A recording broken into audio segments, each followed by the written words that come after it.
नमस्ते, आपका स्वागत है। आप देख रहे हैं हमारा खास कार्यक्रम साहित्य पर चर्चा। आज से 56 वर्ष पहले बस्ती जिले के एक गांव के किसान परिवार में एक बच्चे का जन्म होता है। उस बच्चे का जीवन कठिन परिश्रम के साथ बचपन का जो जीवन है वो बीतता है। शिक्षा के लिए बच्चा कस्बे से शहर तक जाता है। अब वो बच्चा पढ़ाई के लिए इतना कायल कि वो विदेश तक जाता है। अब वो बच्चा नहीं रहा, युवा में तब्दील हो चुका था। जब पढ़ाई पूरी हो जाती है तो वह लोक सेवा और राज सेवा के तमाम पदों पर कार्य करते हैं और अभी भी कार्यरत हैं। हम चर्चा करने वाले हैं डायनामिक डीएम के लेखक डॉक्टर हीरालाल आइस जी के बारे में और उन्हीं के साथ। तो चलिए शुरू करते हैं। तो हीरालाल जी, आपका बहुत बहुत स्वागत है हमारे खास कार्यक्रम साहित्य पर चर्चा में। धन्यवाद आपका।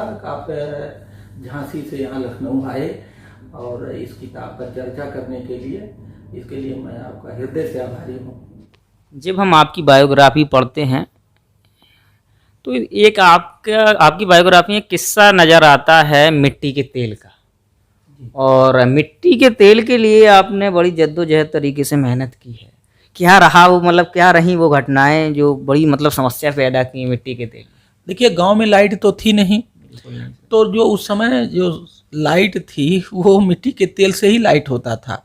तो मैं इसको आजकल इसको एक दो तरीके से इसके एक तरह कहता हूँ कि हमारे जीवन में दो सूरज था, एक तो दिन का सूरज और एक रात का सूरज। तो रात का सूरज हम लोग खुद ही उगाते थे। तो उसमें होता क्या था कि उस समय लालटेन होता था। तो लालटेन एक है, अब एक लालटेन से तो काम चलता नहीं, दीपक 4-5। ये तो जो दवा की शीशी होती थी उसके ढक्कन में छेद करके कपड़ा लटका दिया, मिट्टी का तेल डाल दिया और ऊपर से जला दिया, तो उसी से पढ़ाई करते थे।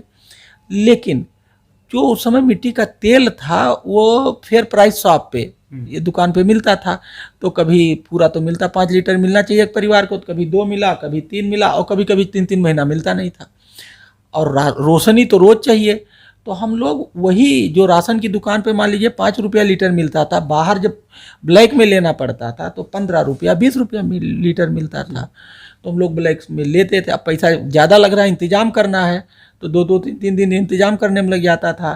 तो 2-3 दिन बिना पढ़े सोना पड़ता था कि भाई सुबह जब सूरज उगेगा तब पढ़ा जाएगा। तो ये केवल मेरे साथ नहीं था, उस समय ये आम बात थी, क्योंकि लाइट पूरे एरिया में नहीं था, मेरे गांव में ही नहीं पूरे एरिया में नहीं था। और जो लाइट ये कनेक्शन था वो खाली उससे पानी का जो ट्यूबवेल था उसका कनेक्शन था, ये घर की लाइट का कनेक्शन नहीं था। तो उससे केवल जो है पानी का सिंचाई किया जाता था, उससे लाइट वेट गर्म गाँव में नहीं था। तो 78 के बाद शायद आपके यहाँ लाइट? हाँ, 78 में फिर क्या हुआ, हम लोगों ने खुद ही अपने घर में ट्यूबवेल कराया और सिंचाई के लिए वो कनेक्शन लिया। तो जब कनेक्शन लिया तो लाइट तो घर में आई गई, लेकिन उसके पहले तो सब सन्नाटा अंधेरा और यही सब तमाशा था। आपका शुरुआती जीवन तो वैसे गांव में बीता ही है। तो क्या होता है कि गांव में जब हम होते हैं तो अगर किसान परिवार के यहाँ हैं तो काम बहुत ज़्यादा होते हैं, चाहे वो खेत के हों चाहे जानवरों के हों। तो क्या काम रहते थे जो आपके हिस्से में आते थे, आपको भी उसमें मदद करानी पड़ती थी? देखिए, मेरे फादर बहुत मेहनती, बहुत ही अच्छे इंसान, मेहनती थे, और खेती होती सब वही करते थे, पूरा एक व्यवस्था था। लेकिन बीच बीच में मैं भी इन्वॉल्व होता था। जैसे कभी मान लीजिए कोई नहीं है, पानी लग रहा है, चले जाइए देख आइए पानी को, उसको कटाना बोलते हैं कि पानी कटा करके प्रॉपर डायरेक्शन दे दीजिए। कभी कभी मान लीजिए आदमी उस समय नहीं मिले, कम पड़ गए, हाँ, तो हेल्प करने की ज़रूरत। तो मैं बहुत ज़्यादा तो इस तरह से इन्वॉल्व नहीं होता था, लेकिन इस तरह से जब जिसको कहते हैं इमरजेंसी सिचुएशन या कभी ज़रूरत वाली सिचुएशन होती थी तो मैं काम करता था। अच्छा, चूँकि सब चीज़ मेरे सामने होता था, सब चीज़ तो मैंने उसको देखा है, किया भी है। तो कोई चीज़ आप जब बचपने में जो देख लो और उसको, अब जैसे दवाई हो रही है तो कुछ ना कुछ किसी न किसी स्टेप पे इन्वॉल्व होना पड़ता था। जैसे पानी लेके, दाना लेके, खाने की व्यवस्था लेकर के, जो आजकल जिसको डिनर और लंच कहते हैं उस समय दूसरी भाषा बोली जाती। तो मैं कहूँ मेरी बुंदेलखंड में कलेऊ ब्याही कहा जाता है ना, कलेऊ दोपहर का और ब्याही रात में होती है। हाँ, अब जो भी है, उस समय जो वहाँ कहा जाता था लेकिन वो बड़ा इंटरेस्टिंग था क्योंकि सब नेचुरल था, सब नेचर में होता था, कोई आर्टिफिशियलिटी नहीं थी, उसका अलग ही मजा होता। फॉर्मेलिटी भी नहीं थी, जो था वो था, रियल यस था। यस, अब मतलब कोई बनावटीपन नहीं था, रियल लाइफ था वो, और उसका अलग मजा था। लेकिन अब उसको उस समय के नज़रिए से देखा जाए तो कहा जाता था वो बैकवर्ड है, वो गरीबी कंडीशन है, दिस एंड दैट। आज मैं जब उसी चीज़ को सोचता हूँ तो मुझे लगता नहीं, उसको नेचुरल कंडीशन कहना चाहिए, और नेचुरल था। बिल्कुल प्राकृतिक थी सारी चीजें। आपका फ्रेंड सर्कल कैसा रहा, और उनमें वैसे कितने लोग हैं जो आपके जैसे पदों पे कार्यरत हैं, या कितने लोग हैं जो गांव में ही खेती बाड़ी करके अपना गुजारा कर रहे हैं? कैसा रहा आपका फ्रेंड सर्कल? अब देखिए, जो फ्रेंड सर्किल तो कई स्तर पे बने। नहीं, मैं शुरुआती गांव की बात कर रहा हाँ, हूँ। गांव के स्तर पर जैसे मेरे गांव की एक डॉक्टर बरसाती लाल यादव हैं, वो साइंटिस्ट बने, मेरे घर के बगल के ही थे। वो पीएचडी किए, इसरो में है अभी? नहीं इसरो में नहीं, वो एग्रीकल्चर से पीएचडी किए थे। तो वो साइंटिस्ट बने, हम दोनों एक क्लास में पढ़ते भी थे। और फिर जो है और भी लोग गए हैं, बहुत अच्छी जगह पे तो नहीं गए हैं, जो कक्षा 8 तक पढ़ते थे। हाँ, कुछ और लोग हैं, लेकिन मेरे अभी बहुत ज़्यादा टच में नहीं है। फिर इंटर में गए तो वहाँ से भी कुछ इंजीनियर बने, कुछ डॉक्टर बने, और कुछ प्राइवेट सेक्टर में भी गए। फिर जब बीटेक किया तो बीटेक में तो आईएएस में बहुत हैं, और कुछ डिफरेंट प्राइवेट भी सेक्टर में बहुत अच्छा कर रहे हैं। मैं अपने बैच में अकेला आईएएस अफसर हूँ, मतलब जो बीटेक का है। बीटेक वाले बैच में? यस। तो अभी गांव में जो दोस्त यार हैं, तो उनके साथ तो बैठ के हो जाती होंगी जब आप जाते होंगे? नहीं, मैं तो गांव में जब जाता हूँ तो बिल्कुल गांव की तरह ही रहता हूँ, पूरा गांव मेरे मिलता हूँ। मैं सब लोगों के यहाँ भी जाता हूँ, और लोगों से मैं वैसे मिलता हूँ जैसे उन्हें जैसे जो बचपने वाला माहौल था, वही माहौल में मैं गांव में रहता हूँ। वहाँ कोई ना बनावट, ना दिखावट, ना कुछ, और सब समझते भी हैं इस बात को कि भैया आते हैं तो गाँव की तरह ही यहाँ रहते हैं। इसीलिए जो है, क्योंकि अगर मैं गाँव में गया, मैं वो जीवन नहीं जीऊँगा तो उससे जाने क्या फ़ायदा, उससे अच्छा यहीं रहें। वहाँ तो हम एक नया जीवन जीने जाते हैं ना, कि वो वाला जीवन, शहर का जीवन छूट गया, जो छूट गया, उसको जीने को। हाँ। तो मैं वहाँ गांव में जाता हूँ तो वैसे रहता हूँ। ये मेरे गांव वालों को सबको पता भी है, ये नहीं कि वहाँ गए शान से और घमंड से, और ये वो सब बिल्कुल जैसे ज़मीन पे बैठना, खेत में बैठना, सबसे गप मारना, जो ये गांव की ओरिजिनल स्टाइल है, उसी में मैं गांव में रहता हूँ, तो उसी स्टाइल में रहता हूँ। हालांकि आपका कार तो पहले से भी चालू चल रहा था गांव मॉडल का, ठीक है। वैसे आपकी एक नई पहचान गांव मॉडल के डीएम के नाम से भी है, तो ये क्या है ये गांव मॉडल, अगर संक्षेप में कोशिश करें आप बताने की? देखिए, अब ऐसा है कि हमारे देश का विकास गांव के विकास के बिना नहीं है, ये मेरा व्यक्तिगत मानना है। और ये बात मैं नहीं कह रहा हूँ, रिपब्लिक विलेज ग्राम स्वराज की बात माननीय महात्मा गांधी जी ने, राष्ट्रपिता जी ने की है। और अभी रिसेंट में, ठीक है, डॉक्टर एपीजे अब्दुल कलाम साहब जो हमारे प्रेसिडेंट थे, मिसाइल मैन, उन्होंने पूरा नाम की एक स्कीम चलाई थी, providing urban amenities to rural areas. उसका मकसद यही था, गांव का विकास करना। लोग आज अगर पूछो कि गांव में कितने परसेंट, कहेंगे 65% से 70% रहते हैं। मैं कहता हूँ 95% आज गांव पे निर्भर है, या तो गांव में रहता है।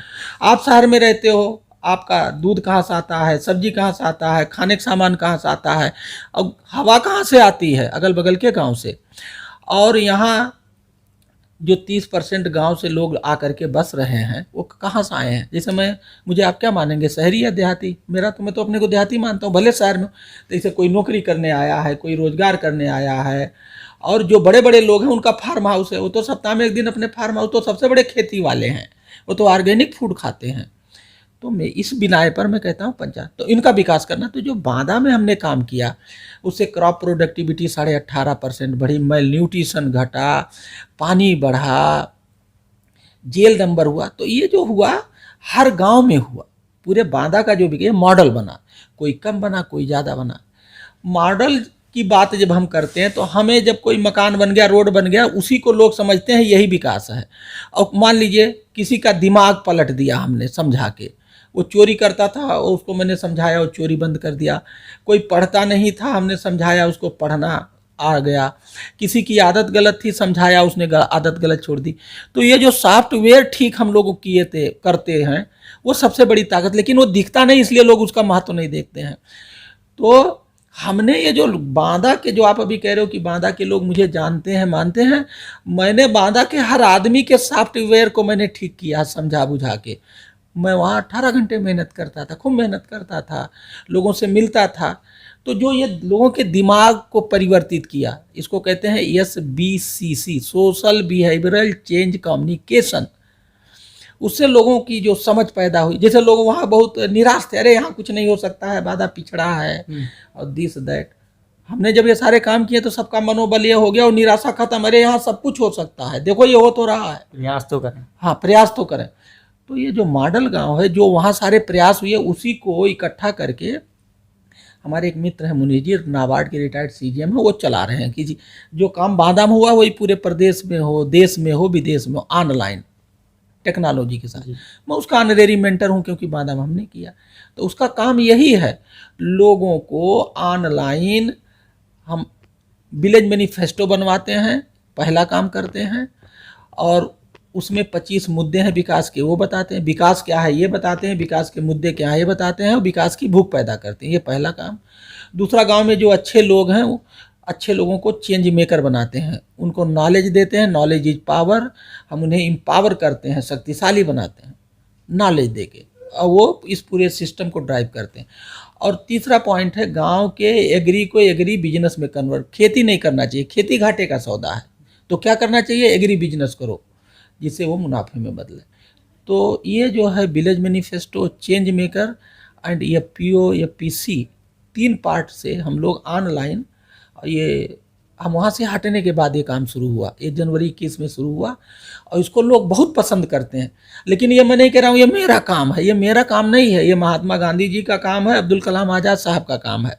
जो उन्होंने रास्ता दिखाया था उसका हमने एक प्रयोग किया बांदा में, ये DM 1.5 साल में वो सफल हो गया।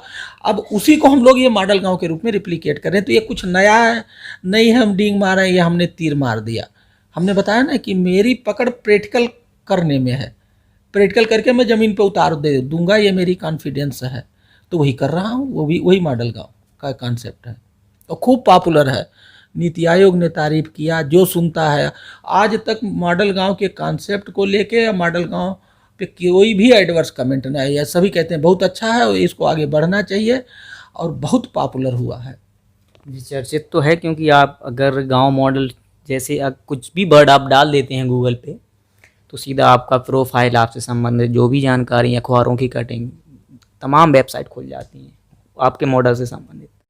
मैं आपके जीवन पे आऊँ या किताब पे मैं आऊँ, उससे पहले मैं एक वो किस्सा जो घटा था हयात नगर वाला, हम उसके बारे में रुख करना चाहते हैं। समय हो रहा था, दोपहर का 1:30 बज रहा था, आपका वायरलेस बजता है और उसमें जानकारी मिलती है कि दो धर्मों के लोग किसी विवाद पे आमने सामने खड़े हैं। आप अपनी पर्सनल रिवॉल्वर लेके निकल जाते हैं, तो वो किस्सा क्या रहा वो समय का? देखिए, ऐसा है कि मैं संभल में SDM के रूप में पोस्ट था, फिर बाद में वही प्रमोट होकर ADM भी हो गया था। तो संभल लॉ एंड ऑर्डर के हिसाब से बहुत सेंसिटिव है, तो इसीलिए सरकार ने वहाँ ADM की पोस्ट केवल संभल के लॉ एंड ऑर्डर के लिए और एडिशनल SP की पोस्ट क्रिएट कर दिया है। तो मैं दोपहर में खाना खा रहा था और जब मुझे ये पता लगा तो मैंने तुरंत CO ऊपर रहते थे, मैं नीचे रहता था, हम दोनों लोग तुरंत निकल गए थे। क्योंकि देखिए, लॉ एंड ऑर्डर में अगर आप जितना जल्दी मौके पे पहुंचें और उसको कंट्रोल करें उतने आसान होता है, और आप जितने डिले करेंगे, जितना देर होगा उसमें, उतने वो कॉम्प्लिकेटेड होता जाएगा। ये मेरी अपनी फिलॉसफी है, मैं इसी पे काम करता हूँ। मुझे आज तक लॉ एंड ऑर्डर कंट्रोल करने में कहीं दिक्कत नहीं आई, मैंने बहुत सारे लॉ एंड ऑर्डर को कंट्रोल किया है। तो अब जैसे घटना का पता लगा कि वहाँ 5000 हिंदू, 5000 मुस्लिम और आमने सामने बिल्कुल, और लॉ एंड ऑर्डर की बड़ी विकट समस्या है, तो मैंने तुरंत खाना छोड़ा, रिवॉल्वर में दौड़ लिया, गार्ड लिया, चल दिए, CO चल दिए। हम लोग पहुंचे और व्हाट्सएप पे कि फोर्स पीछे से आ रही होगी। वहां गए तो देखा बिल्कुल लॉ एंड ऑर्डर की हाइट पोजीशन थी, दोनों तरफ से ईंटें चल रहे थे और हल्ला हो रहा था, नारेबाजी हो रहा था। तो एक तरफ मैंने देखा और दूसरी तरफ से मैंने CO को, और फिर करीब 4-5 घंटे लगे और वो कंट्रोल हो गया।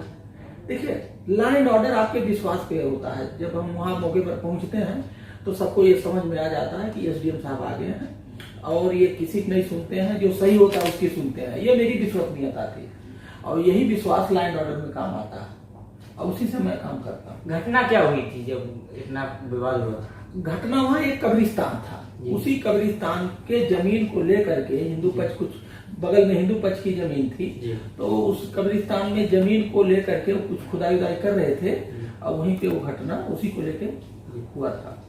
किताब में जब और आगे बढ़े तो उसमें कुछ आपने ग्रामीण सभ्यता में जो खाने का जो दिनचर्या होता है, खाने की जो बनाने की पूरी प्रक्रिया होती है उसके बारे में, लास्ट टाइम आपने गांव का खाना या खेत से वो चूल्हे पे पका हुआ खाना कब खाया? देखिए मैं आपको बता दूं, मैं कल ही रात को करीब 8 बजे सीतापुर के एक गांव में था। वो मैं उनकी एक साइट देखने गया था। वो क्या करते, गांव में बहुत इंटीरियर में, और उनका करीब 130 बीघा खेत है, उन्होंने एग्री टूरिज्म का सब बनाया है। तो उन्होंने वो सब ऑर्गेनिक करते हैं। वहाँ भी उन्होंने हमें अपने चूल्हे की चाय पिलाई, मिट्टी के बर्तन की चाय पिलाई। और अगर आप मेरा व्यक्तिगत तौर पे पूछो तो मैं जब कलेक्टर था तो मेरे कैंपस में बहुत सारे पेड़ थे, तो लकड़ी गिर जाता तो वो लकड़ी रखा रहा। तो पीछे मैंने स्पेशली एक पेड़ के नीचे चूल्हा बनवाया नेचुरल, और मेरा जो है मैंने, और उस पर धीरे धीरे जो लकड़ी वो गिरा हुआ था उससे मेरे खाना, तो मैं एज ए कलेक्टर बांधा, मैं चूल्हे का खूब खाना खाया, उसी की रोटी खाता था और उसी का पका हुआ दाल और मिट्टी के बर्तन का पूरा प्रयोग करता था। तो मैं बांदा में एज ए कलेक्टर मैंने ये काम किया है। बट लेकिन लखनऊ में आप अभी हैं तो यहाँ तो मेरा संभव नहीं होता। हाँ, यहाँ वो बात संभव नहीं हो पा रहा है क्योंकि वो चीजें यहाँ मैनेज करना थोड़ा डिफिकल्ट है। भविष्य में आईएएस बनने वाला जो बच्चा और अपने पिताजी की जेब से जब रुपए चुराते हुए पकड़ जाता है तो वो घटना क्या रहती होगी, क्या कैसे ट्रीट करते थे पापा? देखो मैंने एक दिन तो चुराई नहीं थी, मैं अक्सर चुराता था। वो कहानी ये थी कि जैसे स्कूल में जब दोपहर में छुट्टी होता था वहाँ क्या ठेला वाला लगा बेचते थे, तो वो कहानी सही मतलब ओरिजिनल ये है कि हम लोग घर से खाना ले जाते थे दोपहरिया, और बगल में बगीचा था, बगीचे टहनी पे सब लोग बैठ के खाते थे, आपस में खाना भी डिस्ट्रीब्यूट आपस में शेयर करते थे। लेकिन बहुत लोग जाकर के कोई खरीद के खा रहा, हमारे पिताजी पैसा देते नहीं थे, उनका मतलब अक्सर देते नहीं थे, कभी कभार बहुत मूड हुआ देते। उनका कहना था ये खाएंगे ले जा करके तो पेट खराब होगा, या इनकी जब जीभ चटोर उस समय बोलते थे गांव की भाषा में, जीभ चटोर हो जाएंगे, आदत खराब हो जाएगी, वो उनके दिमाग में ये साइकोलॉजी थी। तो मेरे बारे में पॉजिटिव सोच के ही पैसा नहीं देते थे, लेकिन वहाँ जो है मुझे खाने का मन करता था, लोग खाते थे, तो मैंने वो वाला रास्ता पकड़ा। तो जैसे मेरे पिताजी आते थे तो वहाँ जाकर थोड़ा सा निकाल लेता था, तो कभी कभी मैं पकड़ा भी गया, कभी नहीं पकड़ा गया, और डांट भी पड़ी है, एक बार पिटाई भी हुई है।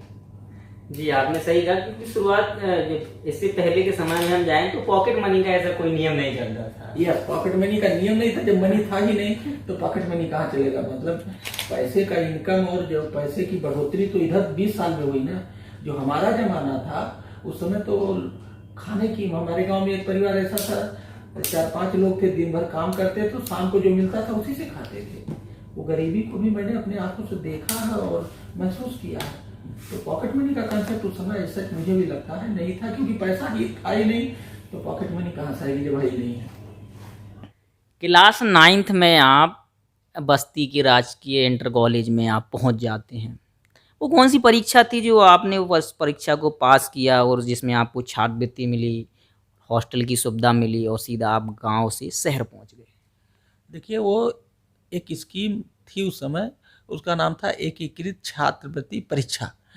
तो वो बड़ी अच्छी स्कीम थी, उसी का मैं प्रोडक्ट हूँ। वो ये था कि जो ब्लॉक या देहात के होनहार छात्र हैं उनको कैसे स्कॉलरशिप दे करके उनकी पढ़ाई में मदद किया जाए।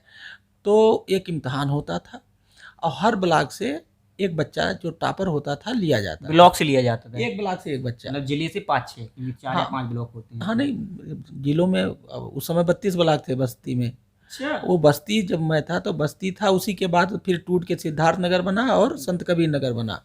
तो एक ब्लॉक से एक स्टूडेंट लिया जाता था। तो वो इम्तहान में मैं बैठा, लेकिन किसी ने थोड़ी बताया कि नहीं ये स्कॉलरशिप मिलता है, और सब दे रहे थे तो हमने भी अप्लाई कर दिया, इम्तहान दे दिया। लेकिन उसका ना कोई तैयारी, ना कि इस इम्तहान से क्या क्या मिलेगा ये भी नहीं पता था, ठीक है ना। केवल वो जो होता नहीं, कहते हैं भेड़ चाल, गुरुजी ने कहा, क्लास टीचर ने तो अप्लाई कर दिया।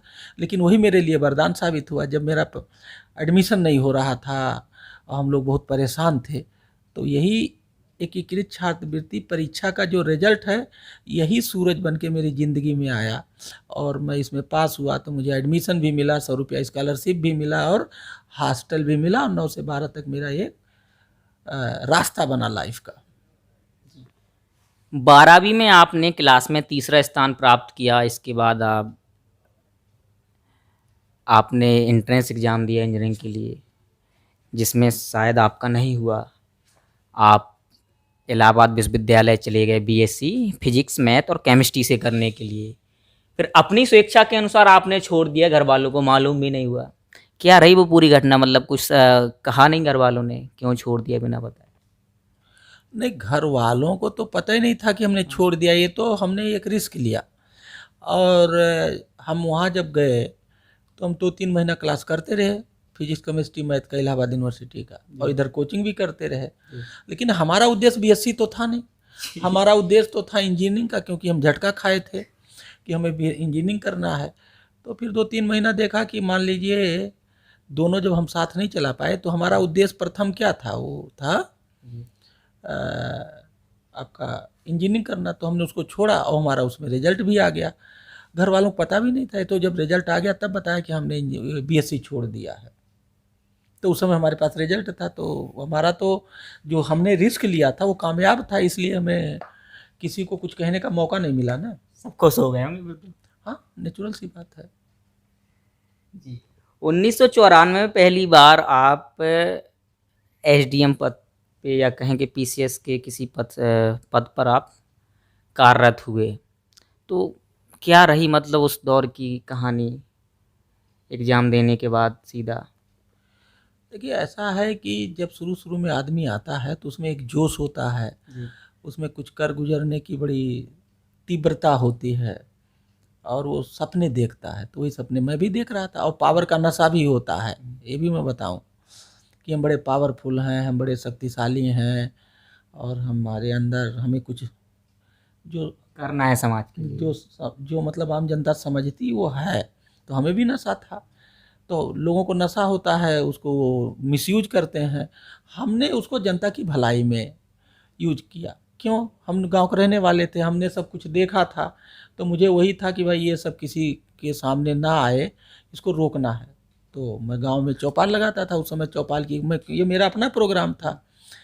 ये था कि जब गांव में जाएंगे तो अधिकारियों के सामने जो आने में जनता डरती है, यही तो सबसे बड़ी समस्या है सर। मैं बीच में टोकना चाहूँगा कि ऐसा पता नहीं ऐसा क्यों भौकाल तरीके का बना दिया है कि हमें किसी अधिकारी से मिलना है तो हमें उससे डरना होगा, झुकना होगा। आप तो सब हमारी मदद के लिए है ना। मतलब क्या स्थिति है? हाँ, ये स्थिति ठीक नहीं है, और मेरी उसकी मतलब जो मेरी स्टाइल है इसके बिल्कुल विपरीत है। मैं जनता से खुद ही मिलता हूँ, जनता से बात करता हूँ, इसीलिए जनता मुझसे मिलने में नहीं हिचकती है।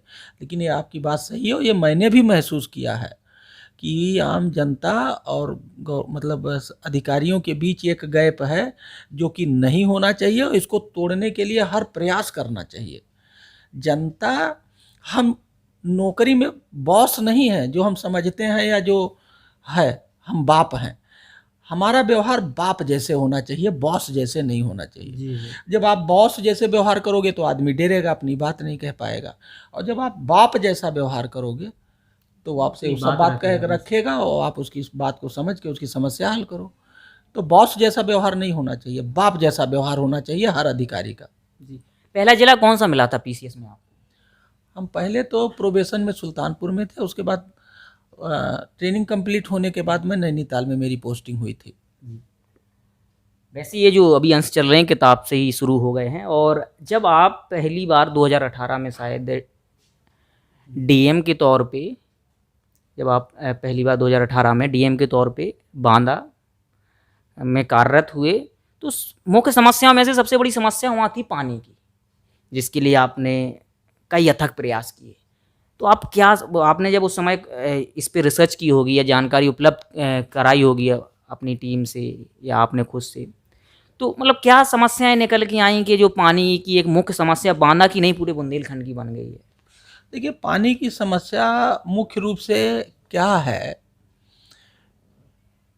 जो मेरे समझ में आया और जो मेरा सक्सेस का कारण भी है, बांदा की, देखिए हर जनपद की समस्या अलग अलग है। ये नहीं जो बांदा की है वही महोबा की है या वही बस्ती की है, अलग अलग है।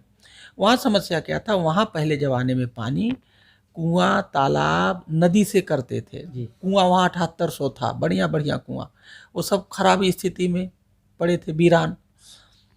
3 नदी थी, तीनों नदी में से कोई किसी का लेना देना नहीं था, और तालाब था, तालाब से खेत पानी पीता था, उसकी दिक्कत। तो कुआं तालाब नदी से जो हम पानी पीते थे, उससे हमने छोड़ करके नलकूप और प्लास्टिक के बोतल से पानी पीने लगे, तो समस्या आ गई। तो हमने क्या किया कि नलकूप और ये जो पानी का जो बोतल है प्लास्टिक का, इससे मैंने इनका संबंध तोड़वाया और पुराना संबंध क्या कुआं तालाब नदी से जुड़वाया। तो जो पानी कहाँ रहता है, कुआं तालाब नदी में रहता है, इनको पानी की खान मिल गई, पानी का भंडार मिल गया। यही नेचुरल रिसोर्स हैं कुआं तालाब नदी।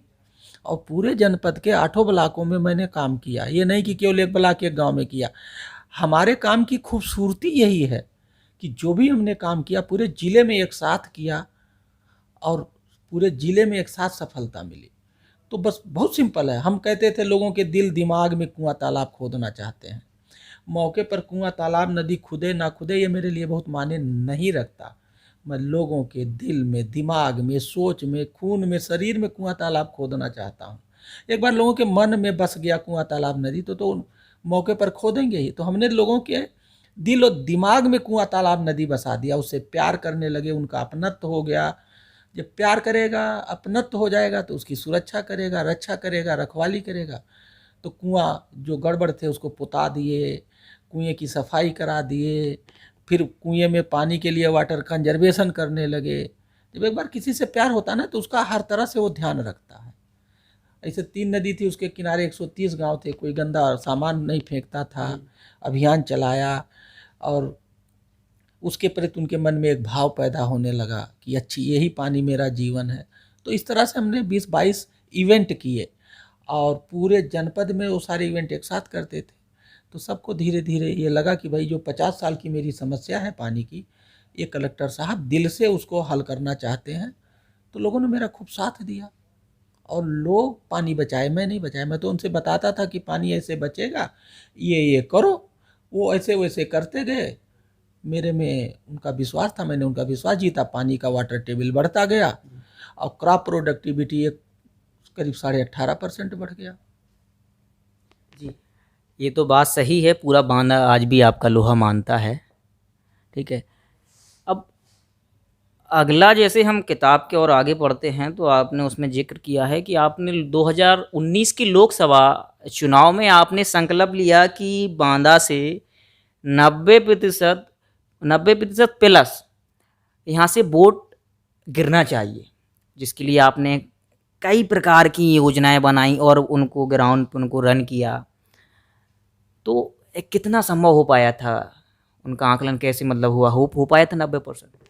देखिए, जब हम जनता में बात करते हैं, अपने घर में बात करते हैं, तो जनता हमारी बात को तौलती है कि ये झूठ बोल रहे हैं, सही बोल रहे हैं, इनकी बात में अगर ये सही बोल रहे हैं तो इनकी बात में दम कितना है।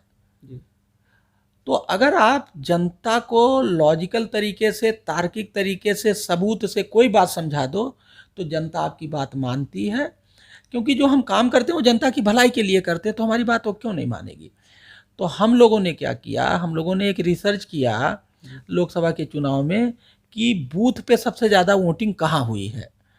तो लोकसभा देखा, विधानसभा देखा, पंचायत के चुनाव में 2 बूथ पे 90% से ज़्यादा वो पोलिंग हुआ था। एक जगह हुआ था 91 पॉइंट समथिंग, एक जगह हुआ था करीब 93%। तो हमने ये कहा कि भाई उस दोनों बूथ पे जब 90% प्लस, मतलब वही 90% से ज़्यादा मतदान 2 बूथ पे हो सकता है, तो बांदा के और बूथों पे क्यों नहीं हो सकता। सिंपल, हमने एक बहुत सिंपल लॉजिक, यही हम सबसे कहते थे। क्या उस गांव वाले बड़े तू रमखा है या उस गांव वालों के पास 4 हाथ पैर हैं, अरे जैसे आप हैं वैसे वो हैं। मैंने ये कंपटीशन पैदा कर दिया और उसको मानक बना दिया। उस दोनों बूथ को मानक बना दिया और लोगों को मैं चढ़ाता था कि भाई बताइए वो कर सकते हैं तो आप क्या कमजोर हैं उनसे, नहीं कर सकते। सही बात। तो कहते हैं साहब हम उनसे कमजोर नहीं कर सकते।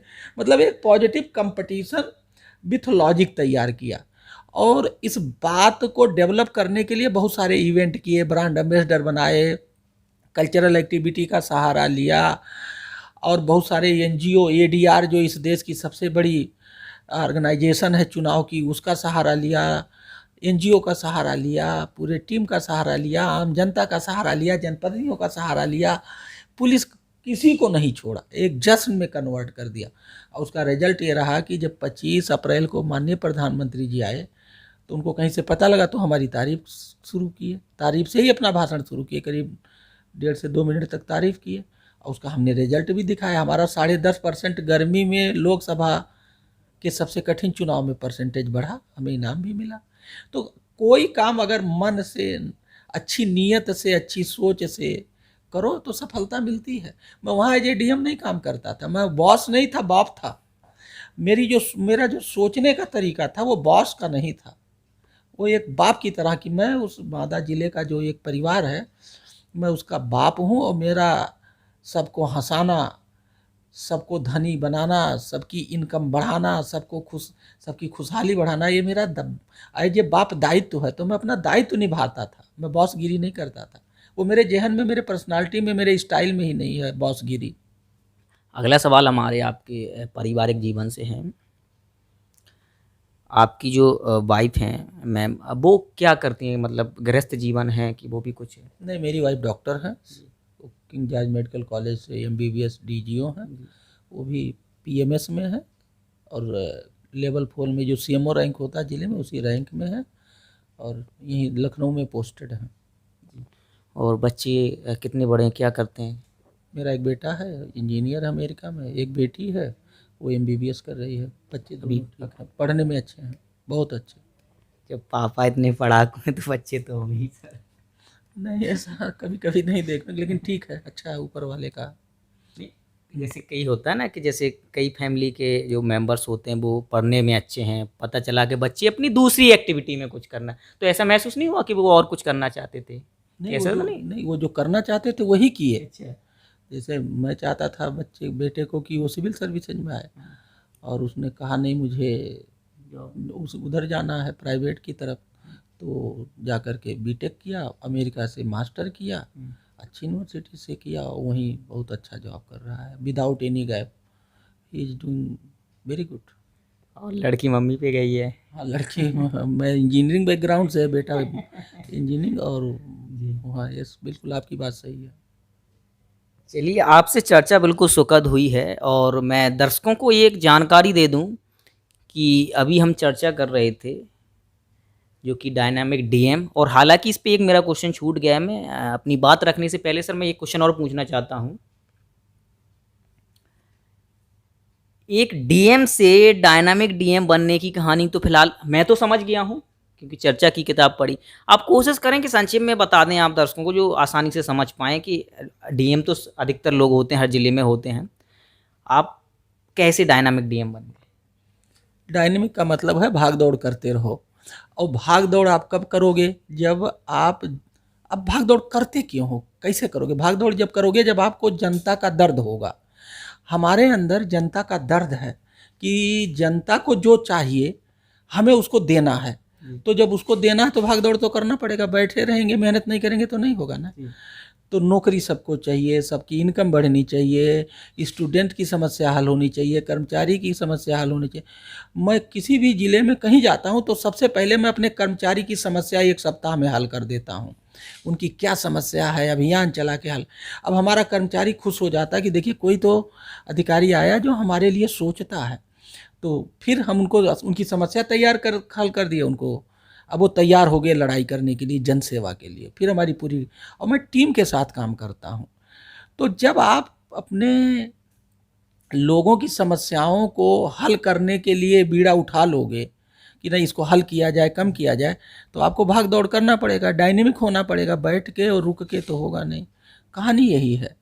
तो मैं जहाँ भी जाता हूँ, मैं चाहता हूँ मेरे कर्मचारी भी खुश रहें, मेरे अधिकारी भी खुश रहें, आम जनता भी खुश रहे और सभी लोगों का विकास हो, सबकी इनकम बढ़े। ये मेरी अपनी सोचने का एक तरीका है। अब ये सब पाने के लिए तो भागना पड़ता है, बस हो गया डायनेमिक। हाँ, समझ गए कि आप गतिशील अवस्था में रहे निरंतर, देश के लिए, समाज के लिए, सबके लिए। इस वजह से आप डीएम से डायनामिक डीएम बन गए। हाँ, अच्छा, ये नाम इसको भी लेके एक बड़ी दिक्कत हुई जब नाम रख रहे थे डायनेमिक डीएम का। तो ये चर्चा हुई, लोग कहेंगे तो अपने तारीफ कर रहे हैं। हाँ, आप अपनी तारीफ में ये नाम रख लिए।